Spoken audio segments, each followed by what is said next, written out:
வணக்கம். கூட்டணி கணக்கு நிகழ்ச்சிக்கு உங்களை வரவேற்பதில் மகிழ்ச்சி.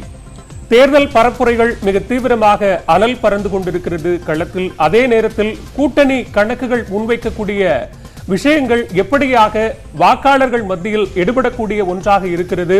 எண்களின் அடிப்படையிலும் கணக்குகளின் அடிப்படையிலும் தான் கட்சிகள் வாக்காளர்களை நோக்கி பயணப்பட்டுக் கொண்டிருக்கின்றன என்றால் அந்த கணக்குகள் சரியானவையாக இருக்கின்றனவா என்பது குறித்து நாம் கூட்டணி கணக்கு நிகழ்ச்சியில் ஒரு ஸ்வாட் அனாலிசிஸாக பலம், பலவீனம், வாய்ப்புகள், சவால்கள் என்கிற அடிப்படையில் அதை ஆராய்ந்து பகுப்பாய்வு செய்து பார்த்துக் கொண்டிருக்கிறோம். அந்த வகையில் நேற்றைக்கு நாம் அதிமுக கூட்டணியினுடைய பலம், பலவீனம் குறித்து அலசி ஆராய்ந்தோம்.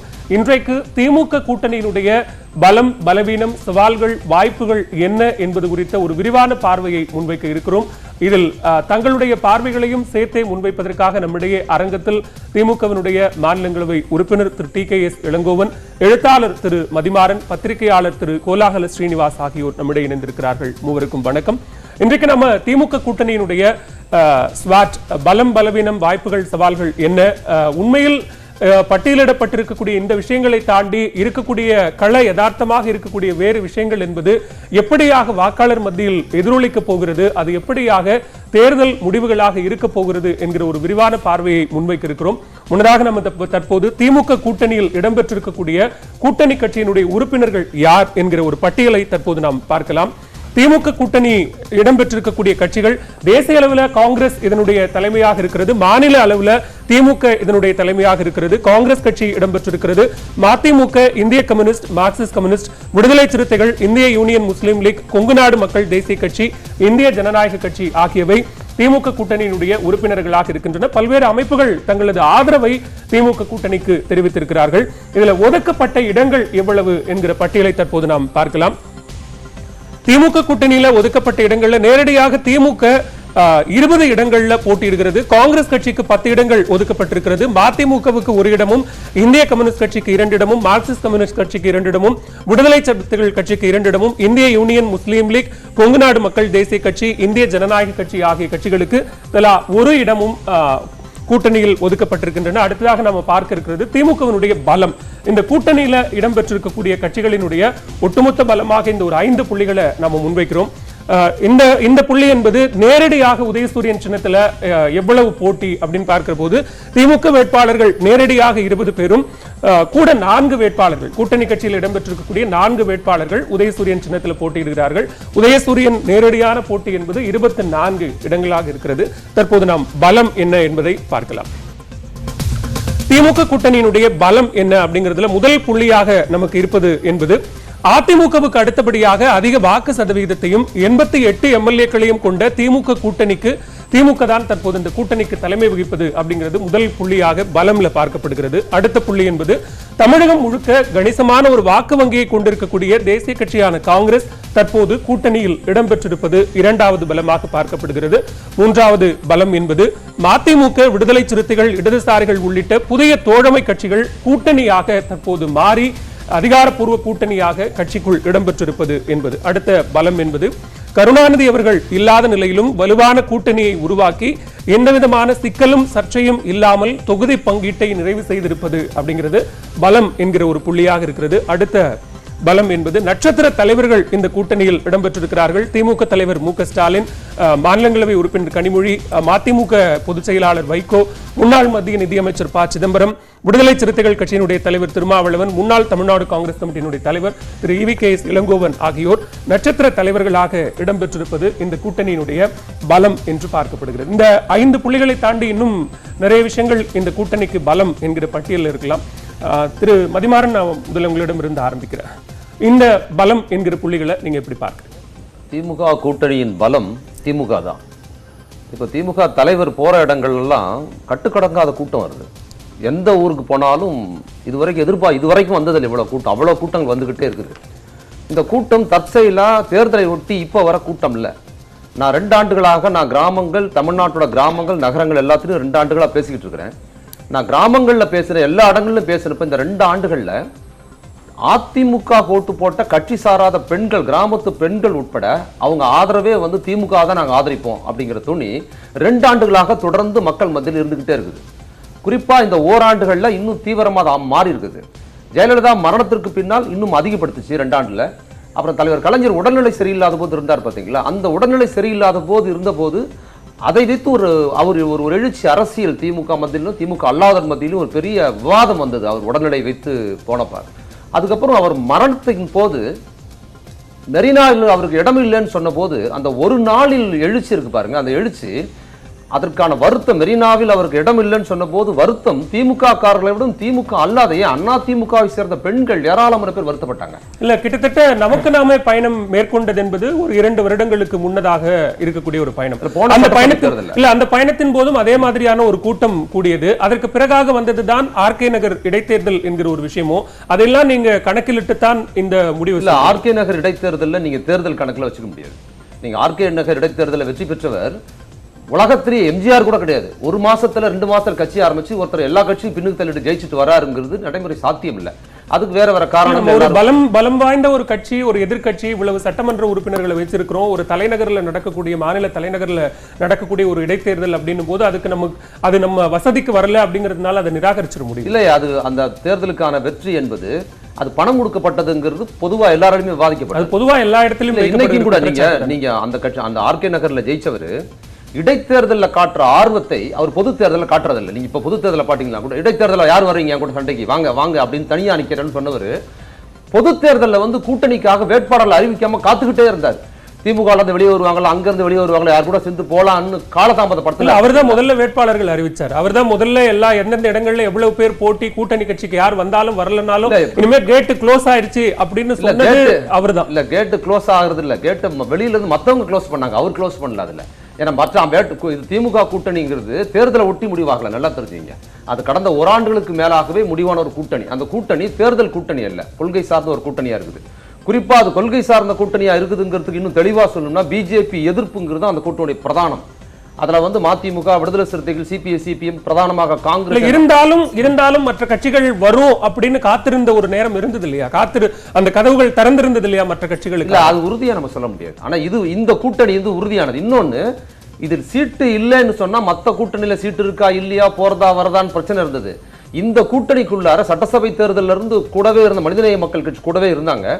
சூழல் காரணமாக திமுக அவர்களுக்கு சீட்டு கொடுக்க முடியலன்னு சொன்ன போது சீட்டு கொடுக்கலங்கிறதுனால உங்க கூட்டணியில நான் இல்ல அப்படின்னு அவங்க வெளியே போல, மாறாக என்ன பண்ணாங்கன்னா இன்னும் தீவிரமா எங்க ஆதரவு நாங்க திமுக கூட்டணிக்கு தெரிவிப்போம் சொன்னது. திமுக கூட்டணி ஒரு கொள்கை சார்ந்த கூட்டணி என்பது மனிதநேய மக்களோட பட்டியலிடப்பட்டிருக்கக்கூடிய இந்த விஷயங்களை தாண்டி இது எல்லாமும் பலம் அப்படிங்கிற புள்ளியில நான் எடுத்துக்கிறேன். திரு கோலாகல ஸ்ரீனிவாஸ், இந்த 5 புள்ளிகளை தாண்டி இன்னும் சில விஷயங்களும் இருக்கிறது பலம் என்கிற வரிசையில பார்க்கிற போது ஒட்டுமொத்தமாக மத்திய அளவிலும் மாநில அளவிலும் இருக்கக்கூடிய 2 ஆட்சிகளின் மேல் இருக்கக்கூடிய ஒரு பொது எதிர்ப்பு அப்படிங்கிற ஒரு விஷயம், அது இங்கு பட்டியலிட்டு இருக்கிறத தாண்டி இந்த தேர்தலை பொறுத்தளவில் திமுகவின் பலம் என்பது அது திமுகவுடைய அதன் கூட்டணி கட்சிகளுடைய உள்ளார்ந்த பலம்னு ஒன்று இருக்கு இல்லையா, இயல்பான அதனுடைய பலம். அதை தாண்டி வேற ஒன்று இருக்கு. அது இந்த 2 கட்சியினுடைய ஆட்சிக்கு எதிரான டபுள் ஆன்டி இன்கம்பன்சி, அது ஒன்று. அதே போல் அதிமுக இப்போது உடைந்திருப்பது, அதனால் அதிமுகவுக்கு என்ன பாதிப்பு ஏற்படுமோ அது. ஸோ அதிமுகவுடைய நஷ்டம் திமுகவுக்கு லாபம் என்கிற ஒரு கணக்கு. இது ரொம்ப முக்கியமான விஷயம். இதுதான் இந்த தடவை அவங்களுக்கு ஒரு பெரிய ஒரு ஆதரவை, ஒரு பெரிய அனுகூலத்தை தரும் அப்படின்னு ஒன்று. ரெண்டாவது, நீங்கள் சொன்ன அந்த 4ல் 3 விஷயம், அதாவது புதிய கூட்டாளிகள் வந்திருக்கிறது, கலைஞர் இல்லாத நிலையிலையும் டிரான்சிஷன் ரொம்ப ஸ்மூத்தாக நடந்தது, அதில் எந்த சந்தேகமும் இல்லை. அதே போல் நட்சத்திர வேட்பாளர்கள் கூட EVKS இளங்கோவன் நின்னது தேனியை பொறுத்தளவு மைனஸாக ப்ளஸ்ஸாங்கிறதுல எனக்கு வேறு விதமான கருத்துகள் உண்டு. அவருக்கு பதிலாக அருண் ரஷீதினுடைய மகனை நிறுத்தியிருந்தால் கூட ரொம்ப அட்வான்டேஜஸாக இருந்திருக்குங்கிற அபிப்பிராயம் உண்டு. பட் அதெல்லாம் விட்டுட்டு எனக்கு ஒரே ஒரு இடத்துல நான் மாறுபடுற இடம், ஒரு எல்லா இடத்துலையும் ஓரளவுக்கு செல்வாக்கு இருக்கக்கூடிய காங்கிரஸ் இந்த கூட்டணியில் இருப்பது அப்படின்னு இருக்கு இல்லையா, அது எனக்கு அதில் உடன்பாடு இல்லை. ஏன்னா கடைசியாக 2014 தேர்தலில் காங்கிரஸ் தனியாக நின்றது. அப்போ அதன் வாங்கின வாக்குகளில் வேறு எந்த கட்சியுடைய வாக்கும் கலக்கலை. அதுதான் அதனுடைய ஒரிஜினல் வாக்கு. அதனுடைய ஒரிஜினல் ஸ்ட்ரென்த் என்ன அப்படின்னு பார்த்தீங்கன்னா 4.37%. அதுதான் காங்கிரஸ் ஒரிஜினல். ஏன் இப்படி பார்க்க கூடாது? ஆளும் மாநிலத்தில் ஆளும் அதிமுக மத்தியில் ஆளும் ஒரு தேசிய கட்சியான பாரதிய ஜனதாவோடு தன்னுடைய கூட்டணியை அமைத்திருக்கிறது. தேசிய அளவில் எதிர்க்கட்சியாக பார்க்கப்படக்கூடிய காங்கிரஸ், மாநில அளவில் எதிர்க்கட்சியாக இருக்கக்கூடிய திமுக ஒரு எதிர்ப்பு மனோநிலை நாடு முழுவதுமாக நிலவிக் கொண்டிருக்கிறது. அதை ஒன்று திரட்டி அமைக்கப்பட்ட ஒரு கூட்டணியாக மாநிலத்திலும் தமிழகத்திலும் அமைக்கப்பட்டிருக்கக்கூடிய ஒரு திமுக காங்கிரஸ் கூட்டணி அப்படிங்கிற பார்வையில் அதையே எடுக்கக்கூடாது. நீங்க சொல்றீங்களே அந்த அதிருப்தி, அதை ஒன்று திரட்டக்கூடிய ஒரு பார்வையில் என்ன, அது ஒன்று திரட்டுவதற்கான ஒரு பசையாக நீங்க காங்கிரஸை பார்க்க முடியாது சொன்னேன். இப்ப நீங்க காங்கிரஸை விட்டுட்டே திமுக ஒரு கூட்டணியை கட்டமைச்சிருந்தாலும் அதுக்கு இப்ப என்ன வரப்போதோ அந்த ஓட்டு வந்திருக்குங்கிறதா என்னுடைய அபிப்பிராயம். இதுக்கு முந்தின எலெக்ஷனே வச்சுப்போமே, நீங்க 16ல நடந்த எலெக்ஷன்ல 41 தொகுதி காங்கிரஸ் 8 தான் ஜெயிச்சாங்க. 2017 63 தொகுதியில நின்னாங்க, 5 தான் ஜெயிச்சாங்க. இல்ல, சமீப காலங்கள்ல ராகுல் காந்திக்கு கிடைக்கக்கூடிய வரவேற்பு, காங்கிரஸ் தலைவரான பிறகு அவருக்கு கிடைக்கக்கூடிய வரவேற்பு, தமிழகத்தில் அவர் மேற்கொண்ட தேர்தல் பிரச்சாரங்களுக்கு அவருக்கு கிடைச்ச ரெஸ்பான்ஸ் என்பது சோனியா காந்திக்கும் ராகுல் காந்திக்குமான வித்தியாசத்தையும் திமுக காங்கிரசுக்குமான அந்த பசையையும் ஏற்படுத்தி இருக்கிறது அப்படின்னு இல்ல. ராகுல் காந்திக்கான வரவேற்பு எந்த இடத்துல கிடைச்சதுன்னு தான் பார்க்கணும். ஓகே, நம்ம எங்க யூபியில கிடைச்சிருக்கா? யூபியில் அவர் கிடைச்சிருக்க, அது எலெக்ஷன் ரிசல்ட் வந்தா தெரிஞ்சிடும். அதைத்தான் சொல்ல, தமிழகத்துல ஏன் கிடைத்ததுன்னா திமுகவோட அலையன்ஸ் வச்சிருக்கனால கிடைச்சிருக்கு. சரி, இப்போ திமுக அலையன்ஸ் வைக்காதனால காங்கிரஸ் ராகுல் காந்தி ரொம்ப தீவிரமா பிரச்சாரம் பண்ணியிருக்காருன்னு வச்சுப்போம். என்ன பெரிய டிராமாட்டிக் சேஞ்ச் வந்துடும் நினைக்கிறீங்க? இங்க திமுகங்கிறத வச்சுதான், திமுகங்கிறதா எல்லாமே இந்த இடத்துல. அதனால அதைத்தான் சொல்றேன், காங்கிரஸ்ங்கிறது ஒரு பெரிய ஒரு பவர்ஃபுல் சக்தியோ எதுவும் கிடையாது. திமுகவோட அலையன்ஸ் இருக்கறனால காங்கிரஸுக்கு வாழ்க்கை, காங்கிரஸ்னால திமுகவுக்கு ஆதாயம் கிடையாது. கடந்த தேர்தலை நம்ம ஒப்பிட்டு பார்க்கணும். நம்ம வாக்கு வங்கி சதவீதத்தினுடைய அடிப்படையிலோ தற்போது இருக்கக்கூடிய களச்சூழலுக்கு ஏற்ற மாதிரியோ பார்க்கணும்னா, கடந்த முறை காங்கிரஸ் தனித்து போட்டியிடுது, கூட்டணியில் இல்ல. தற்போது திமுக காங்கிரஸ் கூட்டணியில் இருக்கிறது. அதை ஒரு பலம் அப்படின்னு நம்ம பார்க்கலாமா? இல்ல, அதுதான் நான் ஆரம்பத்திலே சொன்னேன். களச்சூழல்ங்கிறீங்க, களச்சூழல் எதெல்லாம் நீங்க சொல்லுவீங்க கொஞ்சம் யோசிச்சு பாருங்க. அதிமுக 2ஆக உடைந்திருப்பது ரொம்ப முக்கியமானது. டபுள் ஆன்டி இன்கம்பன்சி, இந்த 2 தான் மேஜர். இந்த 2த்துக்கும் காங்கிரஸுக்கு என்னமா சம்பந்தம் உண்டா? அதுதான் சொல்றேன்.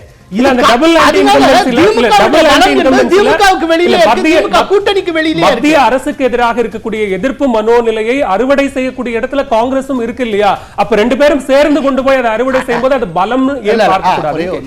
அது அறுவடை செய்யக்கூடிய இடத்துல காங்கிரஸ் இருக்குங்கிறீங்க இல்லையா? காங்கிரஸை விட்டுட்டு நீங்க அறுவடை பண்ணீங்களா? காங்கிரஸுக்கு கிடைக்கக்கூடியது நீங்களே அள்ளிட்டு போயிருக்கலாம் தான் நான் சொல்லுவேன். திரு டி.கே. சிலம்பரம், அந்த கேள்வியும் நீங்க சேர்த்தே பதில் சொல்லலாம். பலம்னு பட்டியலிடப்பட்டக்கூடிய இந்த விஷயங்களை தாண்டி சில புள்ளிகளை கோலாகல ஸ்ரீனிவாஸ் அவர்களும் முன் வச்சாரு. எப்படி பார்க்குறீங்க? உண்மைதான், அவர் சொல்றதுல ஒரு கருத்துல நான் மாறுபடுறேன். ஏன்னா தமிழ்நாட்டு மக்கள் மத்தியில் யார் ஆட்சி செய்யணும்னு முடிவெடுக்கும் பொழுது இந்த கூட்டணியை ஆதரிப்பாங்க. அப்போது காங்கிரஸ் அகில இந்திய கட்சிங்கிற முறையில் காங்கிரஸ் மீண்டும் ஆட்சிக்கு வரணும், மோடிக்கு எதிராக காங்கிரஸ் வரணும்னு நினைச்சாங்கன்னா இந்த 4.3 ஓட்டு சதவீதம் என்பது அதிகரிக்கும் என்பது என்னுடைய எண்ணம். ஏனென்றால் பாஜகவுக்கு என்று ஒரு வாக்கு வங்கி இல்லை தமிழகத்தில். ஆனால் கடந்த தேர்தலில் பாஜக பெற்ற வாக்குகள் 2016 தேர்தலில் ஒரு அபாரமான அளவில் பாஜக வாக்குகளை பெற்றது. உதாரணத்துக்கு சொல்ல வேண்டுமென்றால், நான் போட்டியிட்ட தென் சென்னை தொகுதியில் அதற்கு 2009 ஆண்டு தேர்தலில் 40,000 வாக்குகளை பெற்றிருந்த இலகணேசன் மீண்டும் நான் போட்டியிட்ட போதும் பாஜக சார்பில் போட்டியிட்டார். அவர் பெற்ற வாக்குகள் 2.5 லட்சம். அந்த அதிகரிப்புங்கிறது இந்த கூட்டணி பலமாகவும் இருக்கலாம். அவங்களோட சேர்ந்த பாமக மற்ற கட்சிகள் இருந்தால் கூட அது மோடி அலை வீசிய நேரத்தில் மோடிக்கு ஆதரவாக தமிழ்நாட்டு மக்கள் மோடிக்கு வாக்களித்தே இருக்காத, பாஜக என்ற ஒரு கட்சிக்கு வாக்களித்தே இருக்காத ஒரு மக்கள் புதிதாக அங்கே வாக்களித்தார்கள். அவர்கள் இப்பொழுது இந்த ஆட்சியின் மீது ஒரு அதிருப்தி வரும்பொழுது தங்களுடைய வாக்குகளை மீண்டும் காங்கிரஸ் இருக்கிற அணிக்கு வாக்களிக்க வேண்டும் என்று எண்ணுவார்கள் என்பது என்னுடைய கணக்கு. இந்த ஒரு தேர்தலிலே வருகிற வாக்கு சதவீதங்கள் அடுத்த தேர்தலிலே வருமா என்றால், அப்படி வந்தால் ஒரே கட்சி தான் ஆட்சியில் இருக்கும், நிரந்தரம் அல்ல. அப்படி வாக்கு வங்கி சதவீதத்தின் அடிப்படையில் சில கூட்டணி கணக்குகள் இருக்கிறது. நம்ம ஒரு கட்சியை கூட்டணிக்கு அழைக்கிறோம் என்று சொன்னால், ஒரு மக்களுக்கு ஆட்சியாளர்கள் மீது ஒரு கோபம் வரும் பொழுது அந்த வாக்கு வங்கி சரியும் என்பதையும் நாம் கண்கூடாக. நேற்றைக்கு தேர்தல் பிரச்சாரத்துல தேமுதிக பிரேமலதா விஜயகாந்த் சொல்கிறார், திமுக அமைத்திருக்கக்கூடிய கூட்டணியில இருக்கக்கூடிய பெரும்பான்மையான கட்சிகளுக்கு வாக்கு வங்கியே இல்ல, வாக்கு வங்கிகள் இல்லாத கட்சிகளோடு அமைக்கப்பட்டிருக்கக்கூடிய கூட்டணி திமுக கூட்டணி அப்படிங்கிற ஒரு விமர்சனத்தை. வாக்கு வங்கின்னு எதுவுமே கிடையாது. இப்போ இருக்கிற ஆட்சிக்கு எதிராக மக்களுக்கு மனநிலை இருந்துச்சுன்னா இந்த ஆட்சியை தோற்கடிக்கிறதுக்கு இந்த அணிக்கு எதிராக வாக்களிப்பாங்க. 96ல் ஜெயலலிதாவே தோற்கடித்தார்கள். 91ல் ஒரே ஒரு இடத்தில் வெற்றி பெற்ற திமுக 96ல் ஜெயலலிதாவே தோற்று போய் 4 இடத்தில் அதிமுக வரும் நிலையை உருவாக்கியது. எனவே வாக்கு வங்கி அப்போ ஷிஃப்ட் ஆகிருக்குல்ல. வாக்கு வங்கிங்கிறது கட்சிகளுக்கான வாக்குகள் அந்த கட்சிகளிடம் இருக்கும். பொதுமக்களின் வாக்குகள் ஆட்சியாளர் மீது கோபம் வரும் பொழுது அப்படியே மாறும். அந்த மாற்றம் ஏற்படும் பொழுது பாஜகவுக்கு சரியும் வாக்குகள் காங்கிரஸுக்கு ஆதரவான நிலையில் உயரும், அதிகரிக்கும். இந்த கூட்டணிக்கு அதிகரிக்கும் என்பதுதான் கணக்கு. இது காங்கிரஸ் காரணமா திமுக காரணமா என்ற கேள்விக்கு கூட நான் போகவில்லை. ஒரு அணி என்று வந்துவிட்ட பிறகு ஒரு கட்சி தான் காரணம் என்று சொல்வதை விட அந்த அணி எத்தகையது என்பதை பார்க்கும் பொழுது இது வலுவான அணி. 2 ஆண்டு காலமாக 2 அரசுகளையும் எதிர்த்து போராடி ஒரு தளத்தில் நின்று போராடி தொடர்ந்து பேசி கொண்டிருக்கின்ற அணி. அந்த அணி அப்படி அல்ல. தேர்தல் நேரத்தில் அதுவரை எதிர்த்து கொண்டிருந்தவர்களோடு கூட கூட்டணி வைக்கக்கூடிய அளவுக்கு மனநிலை மாற்றிக்கொண்ட ஒரு அணி. இது 2 ஆண்டு காலமாக ஒத்துப்போன அணி, அது நேற்று வரை ஒத்துப்போகாத அணி என்ற நிலையிலே பார்க்கும் பொழுது நம்பிக்கை, மக்களுடைய நம்பிக்கை இந்த அணியின் மீது இருக்கும். அது வாக்காக மாறும் என்பதுதான் என்னுடைய கணக்கு. நிச்சயமாக. அடுத்ததாக நம்ம பலவீனம் அப்படிங்கிற புள்ளியில ஒரு 5 புள்ளிகளை பட்டியலிட போறோம். திமுக கூட்டணியினுடைய பலவீனங்கள் என்ன அப்படின்னு நம்ம பார்க்கிற போது முதலாவது புள்ளியாக இருக்கக்கூடியது தமிழகம் முழுக்க சென்று பிரச்சாரம் செய்து வாக்குகளை வசீகரிக்கக்கூடிய மறைந்த திமுக தலைவர் கருணாநிதி என்கிற ஆளுமை தற்போது இல்லாதது ஒரு முதல் பலவீன புள்ளியாக பட்டியலிடப்பட்டிருக்கிறது. அடுத்ததாக இரண்டாவதாக திமுகவினுடைய 88 சட்டமன்ற உறுப்பினர்களும் சட்டமன்றத்தில் உரிய பங்களிப்பை செய்யவில்லை, வெளிநடப்பு மற்றும் அதிமுக எதிர்ப்பிலேயே கவனம் செலுத்தியது என்கிற ஒரு அதிருப்தி இருப்பதாக பட்டியலிடப்பட்டிருக்கிறது. மூன்றாவதாக கடந்த தேர்தல் வரைக்கும் கடுமையான விமர்சனத்தை முன்வைத்த கட்சிகளுடன் தேர்தலுக்காக சமரசம் செய்து கொண்டது என்கிற ஒரு புள்ளி பட்டியலிடப்பட்டிருக்கிறது. அடுத்ததாக கனிமொழி, தயாநிதி மாறன் உள்ளிட்ட 6 அரசியல் வாரிசுகளுக்கு தேர்தலில் போட்டியிட வாய்ப்பளித்து வாரிசு அரசியல் விமர்சன நெருப்பை விசிறிவிட்டிருப்பது என்கிற புள்ளி இருக்கிறது. அடுத்ததாக பலவீனத்தினுடைய 5வது புள்ளி என்பது சிறுபான்மை மக்களினுடைய தோழனாக அறியப்பட்டிருக்கும் திமுகவும் காங்கிரசும் ஒற்றை இஸ்லாமியர் வேட்பாளரை கூட நிறுத்தாதது சிறுபான்மை மக்களிடையே அதிருப்தியை உருவாக்கி இருக்கிறது என்கிற 5 புள்ளிகள் பலவீனம் என்று பட்டியலிடப்பட்டிருக்கிறது. திரு கோலாகல ஸ்ரீனிவாஸ், எப்படி பார்க்கிறீங்க? கலைஞர் இல்லாததுங்கிறது இழப்பு தானே ஒழிய பலவீனம் அல்ல. ஏன்னா கலைஞர் ரொம்ப உடல்நலம் குறைந்த ஓராண்டு காலத்துக்கு மேலேயே என்ன வேணாலும் ஆயிடலாம் அப்படிங்கிற ரொம்ப கிரிட்டிக்கல் ஸ்டேஜில் இருந்து அதுக்கப்புறம் அவர் காலமாகி இருக்கிறார். அவரை தொடர்ந்து அங்கே அந்த பதவி, தலைமை பதவிங்கிறது ரொம்ப ஸ்மூத்தாக எந்த சர்ச்சைக்கும் இடம் இல்லாமல் நீட்டாக போயிருக்கு. அதனால அவர்களுடைய தொண்டர்களை பொறுத்தளவிலும் சரி, மக்களை பொறுத்தளவிலும் சரி, கலைஞர் இல்லை என்றால் இவர் தான் இன்னார் தான் அந்த இடத்துலங்கிறது ஏற்கனவே எதிர்பார்க்கப்பட்ட ஒன்று. எதிர்பாராத ஒன்று திணிக்கப்படுகிற போது தான் ஏற்ற இறக்கங்கள் எல்லாமே வரும். அதனால ஒரு கலைஞருடைய பேச்சாற்றல், அவர் பிரச்சாரத்தை முன்னெடுக்கக்கூடியது தான், அது வேற. அவருடைய மேடையில் நானே பல இதில் கவர் பண்ணியிருக்கேன். அது ஒரு இழப்பு, ஆனால் அது பலவீனம்னு நான் சொல்ல மாட்டேன். அது ஒரு பெரிய அளவில் கணக்கில் கொள்ளப்படாது. ஆனால் மற்றதில் இருக்கலையே வெளிநடப்பு, இது எல்லாருமே எதிர்கட்சியாக இருக்கிறப்ப செய்கிறது, இதெல்லாம் கணக்கில் வச்சுட்டு மக்கள் இதுக்கேற்றபடி திமுகவை மறுதளிப்பாங்க அப்படின்னு எனக்கு தோணலை. அந்த மாதிரியான ஒரு பெரிய காரணம், அது ஒரு பெரிய ரீசனாக இருக்கும் அப்படின்னு எனக்கு தோணும். அது ரொம்ப இயல்பான விஷயம். அதே போலவே பார்த்தீங்கன்னா தேர்தலுக்காக சமரசம் செய்து கொள்வது, இது எல்லா இடத்துலையும் எப்போதுமே நடக்கக்கூடியது. அதே போல் வாரிசுகள் இன்னைக்கு அது ரொம்ப இயல்பான ஒரு விஷயமாகவே போயிட்டது. இவங்க மட்டும் வாரிசுக்கு கொடுத்து ஏடிஎம்கில் அப்படி எதுவுமே நடக்கலைன்னா அது ரொம்ப தூக்கலா தெரிஞ்சிருக்கும். அங்கேயும் நடந்திருக்கு. அப்படிங்கிறப்ப இது ரெண்டுமே சர்வசாதாரணமா ஆப்செட் செய்யப்பட்டு அப்படிங்கிறப்போ இதை மட்டுமே தனிச்சு சொல்லி அதனால நாங்க திமுக வேண்டாம்னு சொல்றோம் அப்படின்னு கிடையாது. இதில் ரொம்ப டெலிபரேட்டாக தெரியக்கூடிய ஒரு விஷயம் என்னென்னா, சிறுபான்மையினர் குறிப்பாக முஸ்லீமுக்கு அல்லது கிறிஸ்துவுக்கு எந்த இடமும் கொடுக்கப்படாமல் இருப்பது. இந்தியன் யூனியன் முஸ்லீம் லீக்கு ராமநாதபுரம் கொடுத்துருக்காங்க, ஆனால் திமுக சார்பில் அந்த மாதிரி எதுவும் கொடுக்கப்படலை. காங்கிரஸ் சார்பில் கூட கொடுப்பாங்கன்னு எதிர்பார்க்கப்பட்ட தேனியில் கூட கொடுக்கப்படலை. அப்படிங்கிறது ரொம்ப ஒரு தெளிவாக பளிச்சுன்னு தெரியக்கூடிய ஒரு விஷயமாக இருக்குது. அது சில நேரத்தில் இந்த ஓட்டிங் பேட்டர்னில் சில பேக்கெட்ஸில் மாற்றங்களை கொண்டு வரும். திரு மதிமாறன், எப்படி பார்க்குறீங்க இந்த பலவீனம் என்கிற இந்த புள்ளிகளை? இல்லை, இது கலைஞர் இல்லாதது பலவீனமாக தெரியல. ஏன்னா மக்கள் வருகிற கூட்டம் கலைஞருக்கும் சேர்த்து தான் வராங்க. அவர் ஸ்டாலின் எப்படி பார்க்குறாங்கன்னா கலைஞர் இன்னொரு முகமாக பார்க்குறாங்க. கலைஞர் இருக்கும்போது ஸ்டாலின் ஒரு தலைவராக இருந்ததுனால கலைஞரோட இழப்பு அது கூடுதலாக வந்து ஸ்டாலினை திருப்பி அவரோடு சேர்ந்து கலைஞரை நினைவுபடுத்துவதற்கு ஒரு முகமாக இருக்குதுங்கிறது தான் இந்த கூட்டம். இன்னும் சரியாக சொல்லணும்னா ஜெயலலிதா இல்லாதது தான் அதிமுக இழப்பாக இருக்குது. கலைஞர் இல்லாதது இழப்பா இல்லை, கலைஞர் இன்னொரு முகமாக ஸ்டாலினை பார்க்குறாங்க. இன்னொரு விஷயம் அதில் என்ன சொல்லப்படுதுன்னா, இந்த தேர்தலில் ஜெயலலிதா இல்லாததுனால தான் திமுகவுக்குள்ள ஒரு செல்வாக்குன்னு சொல்கிறாங்க. அது போய் இந்த தேர்தலில் ஜெயலலிதா இருந்திருந்தாலும் இந்த தேர்தலில் திமுகவுக்கான அந்த செல்வாக்குங்கிறது மிகப்பெரிய செல்வாக்கு கண்டிப்பாக இருந்திருக்கும். ஏன்னா இது ஒரு மோடி எதிர்ப்புக்கான முகமாக திமுகவை பார்க்குறாங்க. குறிப்பா மோடி எதிர்ப்பு முகம் அப்படிங்கும் போது அதிமுக அதோட இன்னொரு முகமா இருக்குது. தேசிய அளவுல சொல்லலாம், மாநில அளவுல வரும்போது அது ஈக்குவலா இருக்குது. ஆனா அதே நேரத்துல அதிமுகவுக்கு எதிராகவும் அதே மாதிரியான ஒரு நிலை இருக்கிறது. அது ரெண்டுத்தையும் சேர்த்து அறுவடை செய்யக்கூடிய ஒரு கூட்டணியாக திமுக கூட்டணி இருக்கிறது அப்படின்னு சொன்னா, திமுக கூட்டணி உருவாகுகிற தொடக்க காலத்துல பாட்டாளி மக்கள் கட்சிக்கும் தேமுதிகவினுடைய வருகைக்கும் திமுக எதிர்பார்த்து காத்திருந்தது அப்படிங்கிற அந்த விமர்சனத்தையும் நம்ம சேர்த்து தானே பார்க்க வேண்டியது சொல்லப்படுதே தவிர அதிகாரப்பூர்வமா எனக்கு தெரிஞ்சு இல்லை. அது ஒரு கிசுகிசுவா தான் பேசப்படும். திமுக வந்தது, பாமக வந்ததுன்னு அதிகாரப்பூர்வமா வந்து அதோட தலைவரோ பொறுப்பு அதுள்ள முக்கிய தலைவர்கள் யாருமே அன்புமணி ராமதாஸ் அதை வெளிப்படையாவே அவர் சொல்லியிருக்காரு. இவங்க தரப்புல சொல்லல. இன்னைக்கு வர அந்த இன்னொரு விஷயம், அதிமுக கூட்டணியில வந்து அதுல வந்து கொள்கையா இல்லை, அதெல்லாம் விட்டுருங்க. செல்வாக்காக எந்த முகமும் அங்க இல்லை அந்த கூட்டணியை ப்ரமோட் பண்றதுக்கு. ஏன்னா செல்வாக்கு பெற்ற ஜெயலலிதா இருந்திருந்தாலே, ஒருவேளை இன்னைக்கு பிஜேபி கூட்டணியை ப்ரமோட் பண்ற ஜெயலலிதா இருந்திருந்தா கண்டிப்பா அவங்க பிஜேபி கூட்டணி தலைமை தாங்கி தான் போயிருப்பாங்கன்னு கருதுறேன். அவங்க இப்ப இருந்தாங்க. அந்த மாதிரியான ஒரு ஆயுதத்தை தானே பிரதமர் நரேந்திர மோடி கையில் எடுக்கிறார். தொடர்ந்து மறைந்த தலைவர்கள் எம்ஜிஆரையும் ஜெயலலிதாவையும் அவர் ஒவ்வொரு பிரச்சார கூட்டங்களிலும் புகழ்ந்து பேசுவது என்பதும், சென்ட்ரல் ரயில் நிலையத்திற்கு எம்ஜிஆர் அவர்களினுடைய பெயரை சூட்டுவது என்பதும், தலைவர்களை மீண்டுமாக அந்த அடிமட்ட தொண்டர்கள் மனதில் கொண்டு போய் நிலைநிறுத்துவது அப்படிங்கறத நம்ம பார்த்தோம். இந்த தேர்தலில் ஜெயலலிதாவே இருந்தாலும் திமுகவுக்கு இருக்கிற இந்த செல்வாக்கை தடுக்க முடியாது என்பதற்கு மோடி எம்ஜிஆர் ஜெயலலிதாலாம் முகமாக காமிச்ச போதும் ஸ்டாலினுக்கு வர மக்கள் கூட்டம் இருக்கு பாத்தீங்களா. நீங்க பாக்குறதெல்லாம் திமுக காரர்கள் கூட்டம் இல்ல. திமுக காரர்கள் எப்பவுமே அவங்க தலைவர் போனா ஒரு மாஸ் கூட்டம் வரும். அது இல்லாம பொதுமக்கள் அந்த முகங்களை பார்த்தா உங்களுக்கு தெரியுது தொலைக்காட்சியில பாக்குறது.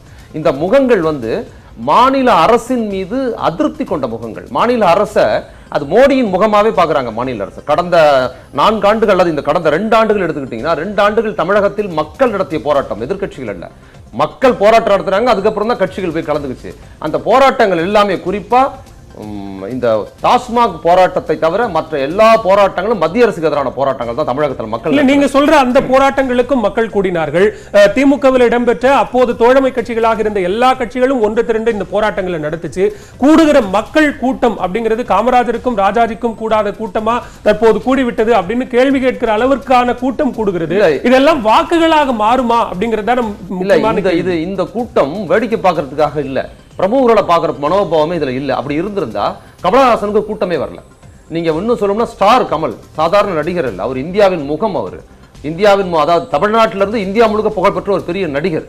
அவர் போற கூட்டங்களுக்கு சாதாரண கிராமப்புற மக்கள் கூட அவரை வந்து 10-20 பேர் பார்க்கல. இன்னைக்கு செய்தி வந்திருக்குது. அப்ப நீங்க வந்து பிரமுகர் வந்திருக்கிறாங்க, மத்திய மாநில அரசு விமர்சனம் பண்ணி பேசுறாரு, கமலும் மாநில அரசு விமர்சனம் பண்ணி பேசுறாரு, அவரும் பிரமுகரா இருக்கிறார். ஏன் அவருக்கு கூட்டம் வரல? அப்ப என்ன மக்கள் விரும்புறாங்கன்னா, இந்த பிஜேபி அதிமுக என்கிற இந்த அரசு நமக்கு எதிரான இந்த அரசை வீழ்த்தணும்னா அது திமுக தலைமை ஸ்டாலினால தான் முடியும், அவங்க தான் பெரிய கட்சியா இருக்கிறாங்கிற கண்ணோட்டம் மக்கள் மத்தியில் தெளிவா இருக்குது.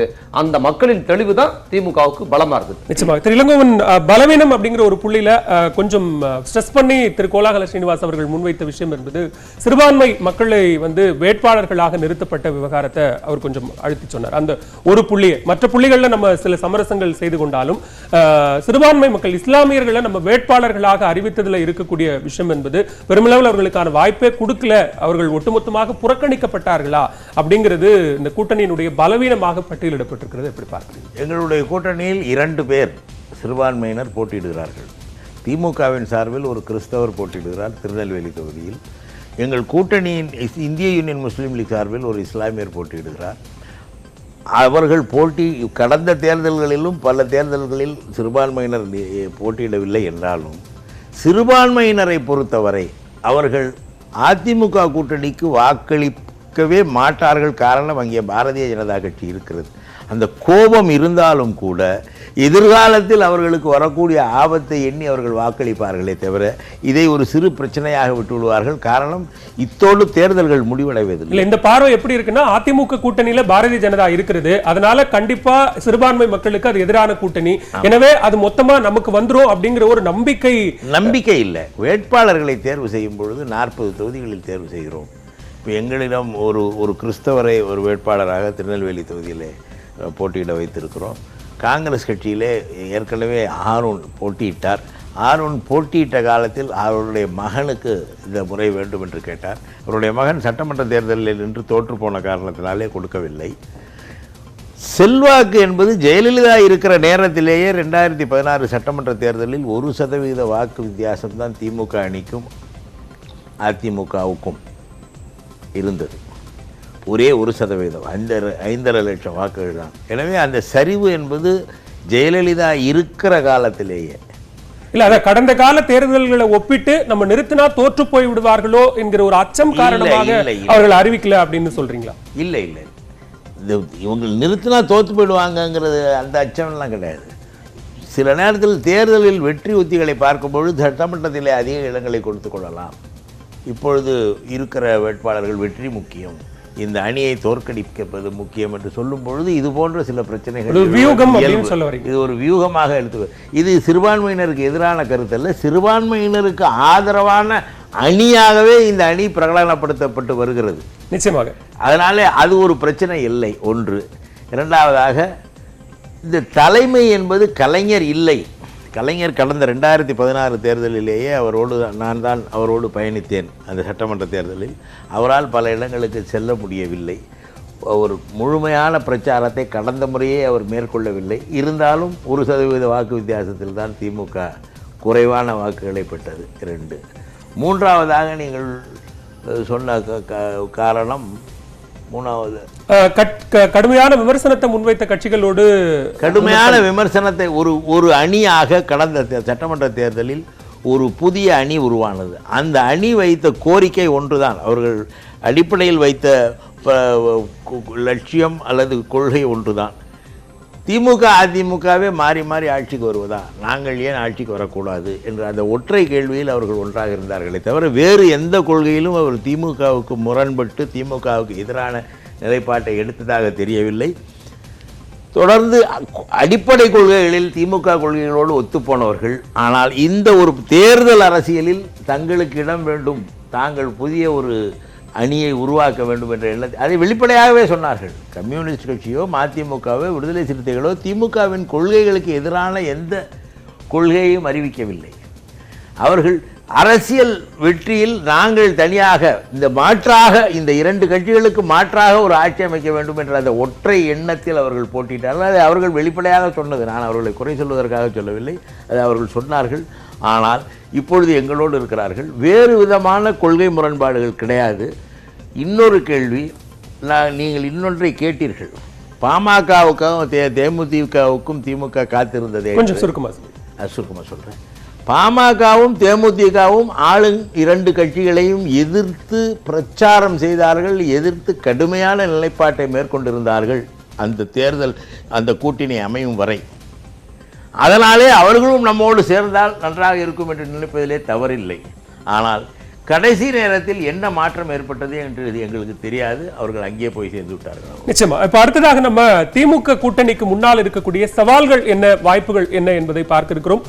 பகுப்பாய்வை முன்வைத்துக் கொண்டிருக்கிறோம். அந்த வகையில் பலம் பலவீனம் என்ன என்பதை பார்த்தோம். தற்போது நாம் பார்க்கவிருப்பது திமுக கூட்டணிக்கு முன்னால் இருக்கக்கூடிய சவால்கள் என்ன அப்படிங்கறத நம்ம பார்க்க போகிறோம். திமுக கூட்டணியின் முன்னால் இருக்கக்கூடிய சவால்கள் அப்படின்னு ஒரு 5 விஷயங்கள் பட்டியலிடப்பட்டிருக்கிறது. அதுல முதலாவதாக இருக்கக்கூடிய விஷயம் என்பது காவிரி, மீத்தேன், நீட், ஈழம் உள்ளிட்ட விவகாரங்கள்ல திமுக காங்கிரஸ் மீதான விமர்சனங்கள் முதல் சவாலாக பட்டியலிடப்பட்டிருக்கிறது.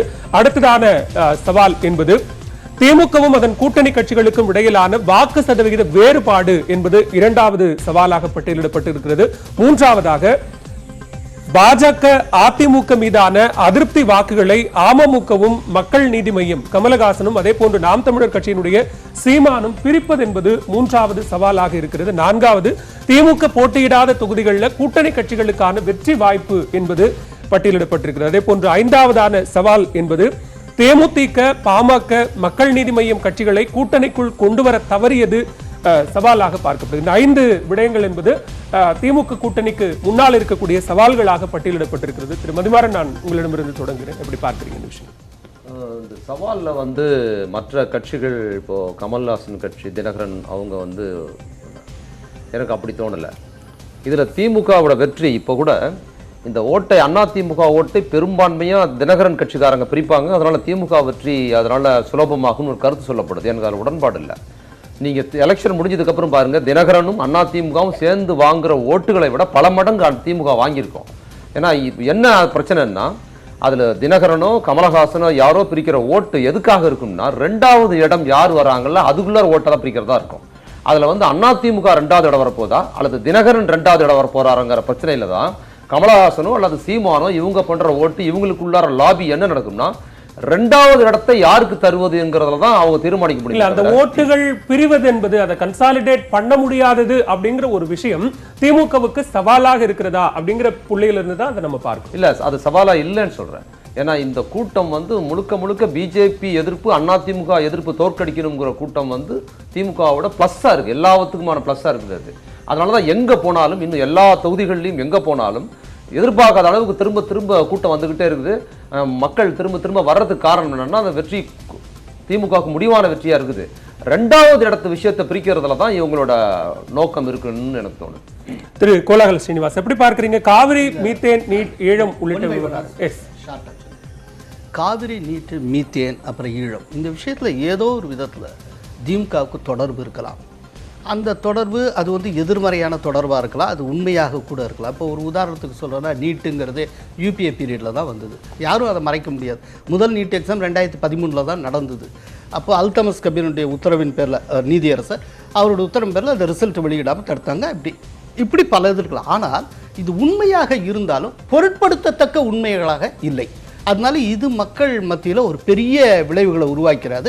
இதனால திமுகவுக்கு நெகட்டிவாக ஏதோ போயிடும். உண்மையாக இருந்தாலுமே இன்னைக்கு மக்கள் அது பெருசாக பொருட்படுத்தலை. அந்த ஆஸ்பெக்டில் பார்க்குறேன்.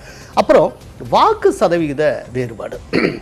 இந்த வாக்கு சதவீத வேறுபாட்டில் இப்போ நான் ஒரு ஒர்க் ஒன்று பண்ணிகிட்டு இருக்கேன், ஒரு ஆய்வு ஒன்று பண்ணிகிட்டு இருக்கேன். அதில் பார்த்தீங்கன்னா 2006லேருந்து 2016 வரைக்கும் வந்திருக்கக்கூடிய 5 தேர்தல்கள், இந்த 5 தேர்தல்களும் இப்போ கூட்டணியாக எந்தெந்த கட்சிகள் இருக்குது அப்படிங்கிறத கணக்கு போட்டு ஒரு ஆவரேஜ் போட்டால் அதிமுகவினுடைய ஆவரேஜ் ஓட்டு அப்படிங்கிறது 53% வருது. அதே நேரத்தில் திமுக சைடு 43.7% வருது. இந்த வித்தியாசத்தில் கூட பல்வேறு ஃபேக்டர்னால செதறினுன்னு வச்சுக்கலாம். ஆனால் ஒரு ரீஜனல் போலரைசேஷனுங்கிறது ரொம்ப முக்கியம். ஒரு உதாரணம் சொல்லிடுறேன். 14 வடக்கு மாவட்டத்தில் இருக்க 14 மக்களவை தொகுதியில் 10ல் திமுக போட்டியிடுகிறது. ஆனால் இந்த 10ல் இதுக்கு ஹெல்ப் பண்ணக்கூடிய வடக்கில் செல்வாக்கு பெற்ற கட்சிகள்னு நிறைய திமுக வசம் இல்லை, எக்ஸப்ட் விடுதலை சிறுத்தைகள். அதில் இருக்கக்கூடிய மற்ற கட்சிகள் ஓரளவுக்கு தெற்கில் வலிமையான கட்சிகள் அங்கே இல்லை. நீங்கள் போன தடவை ஒவ்வொரு எலெக்ஷன்லையும் நம்பர் 3 நம்பர் 4 யார் வந்திருக்கா? 2016 ஒவ்வொரு மக்களவை செக்மெண்ட்டில் இருக்கக்கூடிய அசம்பிளி செக்மெண்ட்ஸில் யார் வாங்கியிருக்காங்கன்னா 3rd பிளேஸ் 4th பிளேஸ் எல்லாமே மாறி மாறி தேமுதிகவும் பாமகவும் வந்திருக்கு. இது மிக முக்கியமான ஒரு வித்தியாசத்தை உருவாக்கும் அப்படின்னு நான் நினைக்கிறேன். இது ஒன்று. அதுக்கப்புறம் தினகரன் ஃபேக்டர் சொல்லியிருக்கீங்க. தினகரன் அதிமுக வாக்குகளை அதிகம் பிரித்தால் அதிமுகவுக்கு நஷ்டம், ஆனால் அதிருப்தி வாக்குகளை அதிகம் பிரித்தால் அது திமுகவுக்கு நஷ்டம். ஏன்னா அவர் பிரிக்கலைன்னா அது போயிருக்க வேண்டிய பாக்கெட் திமுக. ஸோ அந்த இடத்துல திமுகவும் ஒரு நஷ்டத்தை சந்திக்கிறதுக்கு வாய்ப்பு இருக்கு. அது தேர்தல் முடிவுக்கு அப்புறம் தான் அவர் எதில் ரொம்ப கை வச்சிருக்காங்கிறது நமக்கு தெரியும். அப்புறம் ஒன்று, இந்த வடக்கு நான் சொன்ன அடிப்படையில் இந்த தேமுதிக பாமக இதை கூட்டணிக்குள்ள கொண்டு வராதது ஒரு என்ன பொறுத்தவரை ஒரு இழப்புன்னு தான் நான் பார்க்குறேன். யூஸ் பண்ணிட்டாங்கன்னு நான் நினைக்கிறேன். நீட் அது போல விஷயங்கள்ல உண்மையும் இருக்கலாம்னு அவர் சொன்னார்ல, அதை நான் மறுக்கிறேன். ஏன்னா நீட் மட்டும் இல்லை, நீட் காங்கிரஸ் அரசு அது இது பண்ணியிருந்தாலும் தமிழ்நாட்டில் திராவிட அதிமுக ஜெயலலிதாவே இது மறுத்து தான் இங்க இருந்திருக்கிறாங்க. இன்னும் சொல்ல போனா இந்தியா முழுக்க நுழைவுத் தேர்வு இருந்த போது ஒரு வார்த்தை சொன்னார், மறைமுகமாக திமுக அதுக்கு சம்பந்தம் இல்லைன்னு நான் சொல்ல வரேன். திமுக அதை முற்றிலுமா நுழைவுத் தேர்வு இருந்த போதே, இந்தியா முழுக்க நுழைவுத் தேர்வு இருந்த போது தமிழ்நாட்டில் மட்டும் நுழைவுத் தேர்வு இல்லைன்னு கொண்டு வரதான் கலைஞர். அதனால திமுக தொடர்படுத்த முடியாது. இன்னொன்னு கடைசியா அதெல்லாம் இன்னைக்கு சீனிவாசன் வந்து அப்படியே இதுவா பேசிக்கிட்டு இருக்கிறாரே, நான் பரவாயில்லன்னு நினைச்சேன். நிறைய தளங்கள்ல இல்ல நான் சொல்லிடுறேன், பட்டியலிடப்பட்டிருக்கக்கூடிய விஷயங்களை இருக்கக்கூடிய விமர்சனங்களா நீங்க எடுத்துக்கோங்க. விமர்சனமா எடுத்துக்கல. இவ்வளவு நேரம் திமுகவுக்கான வெற்றியை சிறப்பா சொல்லிக்கிட்டு வந்தவர் ஒரு புள்ளி விவரம் ரொம்ப நுட்பமா இவ்வளவு நேரம் ஃபேவரா பேசினாரு அப்படிங்கிறதுக்காக சரி என்பதும் இல்ல, உடனே சரி நான் சொல்லிடுறேன். மாற்று கருத்துக்களையும் நம்ம வரவேற்கணும். சொல்லிடுறேன், அந்த மாற்று கருத்து அதை தான் நீங்க வரவேற்கணுங்கிற என்னோட மாற்று கருத்துக்கு அனுமதிங்க. அவர் கருத்துக்கு நான் என்ன சொல்லிடுறேன், இவ்வளவு நேரம் திமுக பற்றி சிறப்பா பேசினவர் புள்ளி விவரம் வரும்போது அண்ணா திமுக அதிகமா சொல்றாரு பாத்தீங்களா? இது வந்து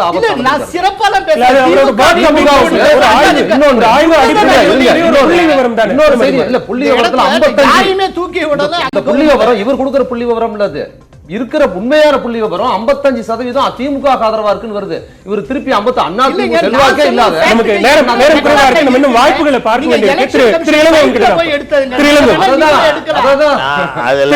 அவரோட மறுதளிக்க விரும்பல. காரணம் அவர் எடுத்த புள்ளி விவரங்கள் கடந்த 10 ஆண்டு தேர்தல்களில் இந்த கட்சிகள் பெற்ற வாக்குகளை இந்த அணிக்கும் அந்த அணிக்குமாக இணைத்து பார்த்து எடுத்த விவரங்களாகத்தான் நான் பார்க்கிறேன். ஆனால் ஒன்றை தெரிந்து கொள்ள வேண்டும், நான் முதலில் சொன்னதை போல கடந்த நாடாளுமன்ற தேர்தலில் பாஜக அணி பெற்ற வாக்குகளையும் திமுக அணி பெற்ற வாக்குகளையும் இணைத்து பார்த்தால் ஏறத்தாழ 30 தொகுதிகளில் அதிமுக தோற்று போயிருக்கும். இதை கணக்கில் வைத்துக் கொள்ள வேண்டும். ஏனென்றால் நான் என்னுடைய தென் சென்னையை உதாரணமாக சொல்கிறேன். நான் பெற்ற வாக்குகள் 3.25 லட்சம், வெற்றி பெற்றவர் பெற்ற வாக்குகள் 4.25 லட்சம், இலகணேசன் பெற்ற வாக்குகள் 2.5 லட்சம்.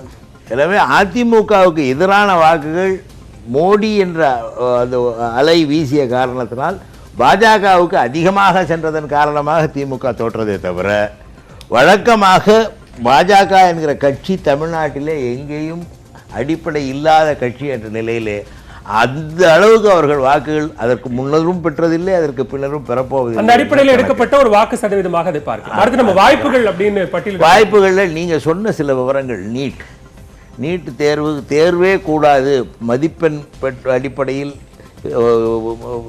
மருத்துவக் கல்லூரிகளில் இடம் கொடுக்க வேண்டும் என்ற முறையை கொண்டு வந்தவர் தலைவர் கலைஞர் ஒன்று. இரண்டாவதாக, இந்த அரசாங்கம் நீட் தேர்வுக்கு எதிராக ஒரு சட்டத்தை சட்டமன்றத்திலே அனைத்து கட்சி ஆதரவோடு நிறைவேற்றிவிட்டு அந்த சட்டத்தை பாஜக அரசு குப்பை தொட்டியில் போட்டுவிட்டது. அதை பற்றி இவர்களும் கேட்கவில்லை, அவர்களும் பதில் சொல்லவில்லை. எங்கே போனது அந்த சட்டம்? அந்த சட்டத்தை மறுத்திருக்கலாம். மத்திய அரசுக்கு அந்த அதிகாரம் இருக்கிறது. உங்கள் சட்டத்தை திருப்பி அனுப்புகிறோம் என்று சொல்லலாம். ஆனால் அந்த சட்டம் என்ன ஆனது என்றே தெரியாத அளவுக்கு மக்களை ஏமாற்றி இருக்கிறது மத்திய பாஜக. ஏற்றுக்கொள்கிறேன். அடுத்து நம்ம கடைசியா இருக்கக்கூடிய வாய்ப்புகள் அப்படின்னு பட்டியலிடப்பட்டிருக்கக்கூடிய அந்த 5 விஷயங்கள் குறித்து நாம் பார்க்கலாம். திமுக கூட்டணிக்கு இருக்கக்கூடிய வாய்ப்புகள் அப்படின்னு பட்டியலிடப்பட்டிருக்கக்கூடிய 5 விஷயங்கள்ல முதலாவதாக திமுக கூட்டணி கட்சிகள் இடையிலாக இருக்கக்கூடிய ஒத்துசைவு என்பது வாக்குகளாக மாறும் அப்படிங்கிற விஷயம் முதலாவதாக பட்டியலிடப்பட்டிருக்கிறது. அடுத்ததாக ஆளுங்கட்சி மீதான அதிருப்தி வாக்குகள் திமுக கூட்டணியின் பக்கம் பெருமளவு திரளக்கூடும் என்கிற ஒரு விஷயம் இரண்டாவது வாய்ப்பாகவும், மூன்றாவதாக ராகுல் காந்தியை பிரதமர் வேட்பாளராக ஸ்டாலின் அறிவித்தது என்பது மூன்றாவது வாய்ப்பாக பார்க்கப்படுகிறது. நான்காவது விடயம் என்பது பட்டியலிடப்பட்டிருப்பது மு.க. ஸ்டாலினை நாளைய முதல்வர் என்று ராகுல் காந்தி அறிவித்தது. அதே போன்று 5வதாக பட்டியலில் இருக்கக்கூடிய வாய்ப்புகள் என்கிற விஷயம் பிரதமர் மோடியின் மீது ஒரு தரப்பினர் மத்தியில் நிலவக்கூடிய கடுமையான அதிருப்தி என்பது இந்த 5 வாய்ப்புகளாக பட்டியலிடப்பட்டிருக்கிறது. இந்த விஷயத்தோடு சேர்த்து உங்களுடைய நிறைவு கருத்தையும் ஒவ்வொருவரும் முன்வைக்கலாம். தொடரில் திருவங்கோ, இது சரியான கருத்துக்கள் தான். இப்படித்தான் வாக்குகள் பிரிய போகிறது, இதுதான் நடைபெற போகிறது. மோடி மீது மட்டும் அதிருப்தி அல்ல, இங்கே உள்ள ஆளுங்கட்சியான அதிமுக மீது உள்ள அதிருப்தியும் சேர்ந்து அந்த அணிக்கு பெரிய பாதிப்பை ஏற்படுத்த போகிறது ஒன்று. மற்றபடி இந்த கட்சியின் தலைமையை ராகுல் காந்தி ஏற்றுக்கொண்டிருக்கிறார் என்பது காங்கிரஸ் ஏற்றுக்கொண்டது என்றுதான் பொருள். அதே போல் ராகுல் காந்தி அந்த கட்சியின் தலைவராக இருக்கும் பொழுது காங்கிரஸ் ஆட்சிக்கு வர வேண்டும் என்பது திமுகவின் எண்ணம் என்பதை வெளிப்படுத்துகிற செயல் அது. ஆகவே இவையெல்லாம் ஏற்றுக்கொள்ள வேண்டிய உண்மைகள். இதிலே நல்ல வாய்ப்புகள் இருக்கிறது. ஆனால் இதற்கு முந்தைய பிரச்சனையில் தான் சில விஷயங்களில் நான் ஒரே ஒரு கருத்தை மட்டும் சொல்கிறேன். ஹைட்ரோ கார்பன், நியூட்ரினோ போன்ற திட்டங்கள் எல்லாம் முதலில் தமிழக அரசிடம் வைக்கப்பட்ட பொழுது திமுக ஆட்சியிலே இருந்தது. மிகப்பெரிய வேலை வாய்ப்பை வழங்கக்கூடிய நன்மை தரக்கூடிய திட்டங்கள் என்ற வகையிலே ஏற்றுக்கொண்டோம். பின்னால் அறிவியலாளர்கள் சுற்றுச்சூழலியலாளர்கள் அது தவறு என்று சொல்லும்பொழுது நாங்கள் அதை மறுத்து அதுக்கு எதிரான கோஷத்தை நாங்கள் போட தவறியதில்லை. இரண்டாவதாக இந்த இலங்கை பிரச்சனையில் திமுக மேற்கொண்ட எந்த நடவடிக்கையும் அதிமுக மேற்கொள்ளவில்லை. அனைத்து கட்சி தலைவர்களும் அகில இந்திய தலைவர்களையெல்லாம் அழைத்து இலங்கை பிரச்சனை கையாண்டது திமுக. ஆனால் அதிமுக அதையெல்லாம் செய்யவில்லை. ஒரே ஒரு கருத்து. ஆனால் அதைவிட முக்கியமாக தமிழர்கள் 13 பேர் தூத்துக்குடியிலே கொல்லப்பட்டிருக்கிறார்களே, இவர்களை பற்றி கவலைப்படும் பொழுது இங்கே இருக்கிற ஆட்சி மாற வேண்டும் என்று கோரிக்கையை வைப்பதுதான் என் நியாயம். அதைத்தான் இப்பொழுது செய்கிறோம். நன்றி. திரு கோலாகல் ஸ்ரீனிவாஸ். அதாவது ஒத்திசைவு அப்படிங்கிறது ஒரு முக்கியமான விஷயம். அது வந்து ஒரு பெரிய பலம். ஆனால் அந்த ஒத்திசைவுங்கிறது 2 வருஷமாக அவர்களோட இருக்கக்கூடிய ஒரு ஒத்திசைவு. அது வந்து புதுசு கிடையாது. அவங்களுக்குள்ள எந்த பிணக்குகளும் இல்லாமல் ரொம்ப நீட்டாக அது வந்து ஒரு பெரிய ஸ்ட்ரென்த்து. அதே இடத்துல அதிருப்தி அப்படின்னு சொல்லி 2வது பாயிண்ட்டாக அதிருப்தி இருக்கா. அப்புறம் 5வதாக மோடி மீதான அதிருப்தி அப்படின்னு சொல்லி நான் 2யுமே ஒன்றா சேர்த்துக்கிறேன். பொதுவாக அதிருப்தி அது வந்து டபுள் ஆன்டி இன்கம்பன்சி அப்படின்னு. இந்த அதிருப்தி வாக்குகள் அத்தனையுமே 100% அப்படியே திமுகவுக்கு போச்சு அப்படின்னா இட் மே ரிசம்பிள் 2004 எலெக்ஷன். ஆனால் அப்படி போகுமாங்கிறதுல டவுட் இருக்கு. ஏன்னா இடையில மிடில் பிளேயர்ஸ் நிறைய பேர் இருக்காங்க. தினகரன், அதே போல சீமான், கமல், இப்படி பல பேர் இருக்காங்க. அது எப்படி போகும் அப்படின்னா இந்த 22ஆம் தேதி CNN நியூஸ் 18க்கு கொடுத்த பேட்டியில் கூட ஸ்டாலின் அவர்கள் 35 தொகுதியில் ஜெயிப்போம் தான் சொல்லியிருக்காங்க. அவர் கூட 40க்கு 40ன்னு சொல்லலை. அது ஒன்றையும் சொல்கிறேன். அப்புறம் ஒன்று இவர் பிரதமர் வேட்பாளர் தமிழ்நாட்டில் வந்து ராகுல் காந்தி பிரதமர் வேட்பாளர் அறிவிச்சு தான் திமுக வந்து ஒரு பெரிய வெற்றி ஈட்டணுங்கிறதுல இது எதுவுமே அறிவிக்கலைன்னா இப்போ என்ன கலை யதார்த்தமோ அது அப்படியே தான் நீடிச்சிருக்கும். திருமதி மாறன் கொஞ்சம் சுருக்கமா. இது கடந்த தேர்தல்கள புள்ளி விவரங்கள் எதுவுமே இந்த தேர்தலில் தமிழ்நாட்டை பொறுத்த வரைக்கும் செல்லுபடியாக. ஏனென்றால் ஜெயலலிதா இறந்ததுக்கு பிற்பாடு அதிமுகங்கிற கட்சி இல்லாமல் உடைத்த பிரச்சனையா இருக்குது. அதனால 55% போதல் தேர்தல் அந்த தேர்தல் இவங்க கூட்டணி எதுவுமே செல்லுபடியாகாது. தமிழ்நாட்டுக்கு இது புது தேர்தல். இந்த பொது தேர்தலில் செல்வாக்கு கூடியிருக்குங்கிறத நான் சொல்றேன். இன்னொன்று பாமக தேமுதிக கூட்டணியில் சேர்க்காதது பலமெல்லாம் கிடையாது. இன்னும் பக்கம் அவங்க அதிமுக பிஜேபி கூட்டணிக்கு போனதுனால அது திமுகவுக்கு பலமாயிருது. ஏன்னா இவ்வளவு நாள் அவங்க பிரச்சாரம் பண்ணது அதிமுகவுக்கு எதிராக பிரச்சாரம் பண்ணியிருக்கிறாங்களா, அது பூரா திமுக ஆதரவாக மாறி இருக்குது. பாமக அதிமுக கூட்டணி வைத்தது மிகப்பெரிய பலமாக திமுக மாறுகிறது. இன்னொன்று ஈழ பிரச்சனையில் பொதுவாக ஈழ பிரச்சனை வச்சு ஒரு பிழைப்புவாதமா தான் 2-3 பேர் தான் ரொம்ப 2009 தேர்தலில் ஒன்றும் தேர்தலில் இந்த தேர்தலில் காங்கிரஸ் யோக்கியமா பிஜேபி யோக்கியமானு ஆதரிப்பதன் மூலமாக பிஜேபி மறைமுகமா ஆதரிக்கிற துணி இருக்குது. அதுல ஒன்னும் இல்ல. இலங்கையில் தேர்தல் நடந்த போது ராஜபக்சே தோக்கணும் எல்லாரும் நினைச்சோம். அதுக்காக ஸ்ரீசேனா ஜெயிச்சார்னா தமிழர்கள் வாழ்வு சுபிட்சமாயிடுங்கிறதுக்காக அதை சொல்லல. அப்ப ராஜபக்சே தோக்கணுங்கிறதுல ஒரு தமிழின விரோதி ராஜபக்சே தோக்கணுங்கிறதுல என்ன துணி இருந்ததோ அந்த துணி இங்க இருக்கிற ஒட்டுமொத்த சிறுபான்மை பிற்படுத்தப்பட்ட மோடி தோக்கணுங்கிற துணி முக்கியமான. திமுக கூட்டணிக்கு முன்னால் இருக்கக்கூடிய பலம், பலவீனம், சவால்கள், வாய்ப்புகள் என பட்டியலிடப்பட்ட விஷயங்களை தாண்டி பல்வேறு பார்வைகளை அரங்கத்திற்கு வந்து முன்வைத்த திரு டி.கே. இளங்கோவன் அவர்களுக்கும் திரு மதிமாறன், திரு கோலாகல ஸ்ரீனிவாஸ் மூவருக்கும் நன்றி. மீண்டும் மற்றும் ஒரு கூட்டணி கணக்கு நிகழ்ச்சியில் சந்திக்கலாம். நன்றி, வணக்கம்.